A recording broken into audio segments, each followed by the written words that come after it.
paluta? Paluta dong. Uradni jezik. Lepo se sliši. Ja, vietnamščina niti nima pretirano, torej ni ne vem koliko tistih dialektov, so pa plemena, ki govorijo druge jezike. Zdaj, če bi šla nekako na same turistične znamenitosti, kaj je v Vietnamu vredno ogleda? Kar se samega turizma tiče, bi težko rekel, čakaj, zdaj moram tole komentirati, ker pride nekaj zanimivega iz tega ven, namreč ena kulinarična posebnost. Tole, kar vidiš, je stranišče. Stranišče je nad temle jezercem oziroma ribnikom, kakorkoli mu že rečemo, in vsaka vas ima eno takole stranišče, če pa velika, potem pa več. Tole zdaj pogled od blizu, ti se boš poprašala, kaj ima to zdaj zveze s kulinariko najbolj. No, kot prvo, papirja se ne meče v vodo, ker tam v vodi živijo ribe. Tisto, kar pa sicer pada v vodo, tisto pa je več ali manj edina hrana tistih rib, ki živijo tam noter v tem ribniku. Vidim, da se malo zmrduješ in to upravičeno. Namreč nekaj dni po tistem smo obiskali tržnico v enem od manjših mest. In so bile te ribe tam na tržnici?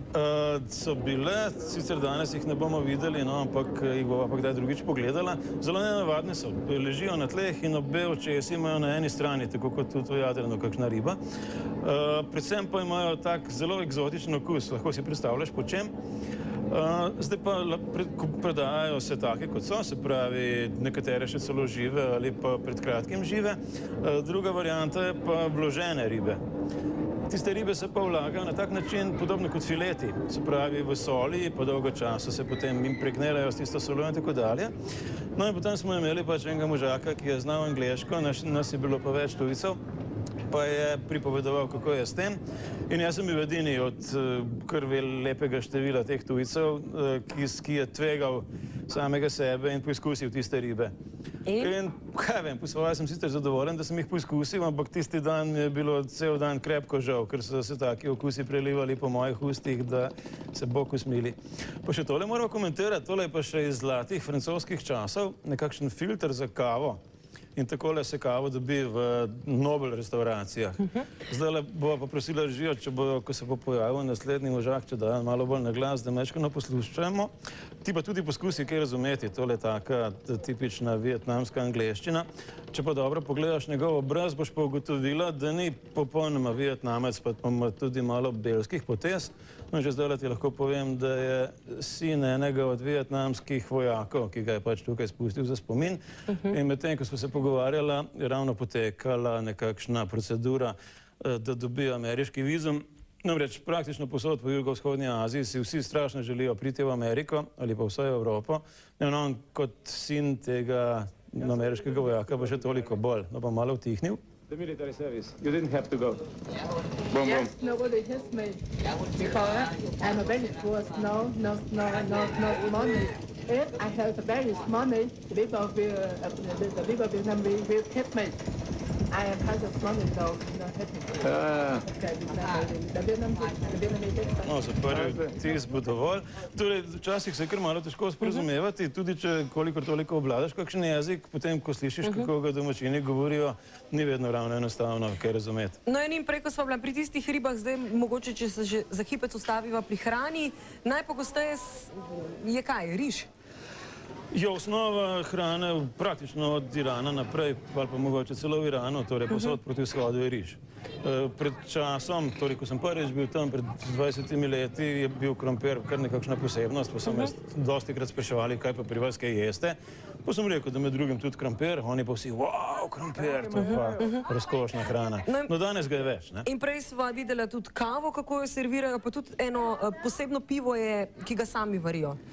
Tisto pivo se meni ni zdelo kaj posebno, kaj dosti drugačno kot naše, no? Ker je pač narejeno, nasplošno velja nekako, da dve vrsti piva obstojata na svetu.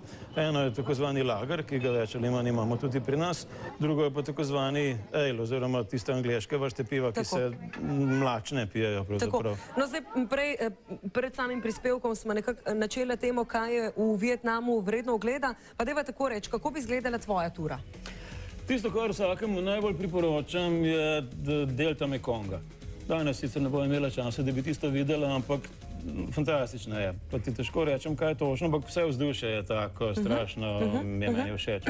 Ponovadi sicer jaz sem bolj zagovornik popotništva, manj turizma, ampak nič hudega, če včasih lepo se kar priključiš kakšni grupi, ki jo tam organizirajo, Vietnamci sami. Ker prvič je strašno poceni, drugič te pa oni sami vodijo naokrog in ti pokažejo take stvari, ki jih sam nikoli ne bi našel. No in vzeti tako nekaj dnevno turo za nekaj dolarjev se strašno splača in ko bom šel naslednjič, ja bom spet to storil. Potem je pa cela vrsta stvari. Meni osebno so kakšne take naravne znamenitosti mogoče celo bolj všeč kot kaj drugega. Kaj pa recimo cena zdaj enega potovanja in ture v Vietnamu? Tako čisto se ti zdaj z neba udarim, rečem recimo okrog $1000 oziroma evrov na mesec, bolj ali manj, velika odstopanja navzgor in navzdol, ampak recimo to je nekakšna srednja taka doza denarja. A pa zdaj Brez letala. brez letala. Torej, to je ta tura, a je še kakšna nevarnost, ki preživi v Vietnamu, česa se je treba paziti? Tako kot velja praktično za ves svet, ljudje, žal, turizem na eni strani pomeni, da ti lahko nekaj pogledaš, česar predtem nisi mogel, na drugi strani se pa domačini prilagajajo turizmu, kar pomeni, postajajo vedno bolj turistični. Tudi Slovenija danes ni več taka, kot je bila pred 50 leti in počasi izgineva vsa eksotika, pa tista njihova stara kultura in tako dalje. Tako da prej, ko greš kamorkoli, bolje je, ker že naslednje leto se lahko pokvari. Tako. Janin, midva pa žal danes morava zaključiti, spet prihodnji petek novo popotovanje okoli sveta. Drži? Hvala za danes in v tem trenutku oglasi.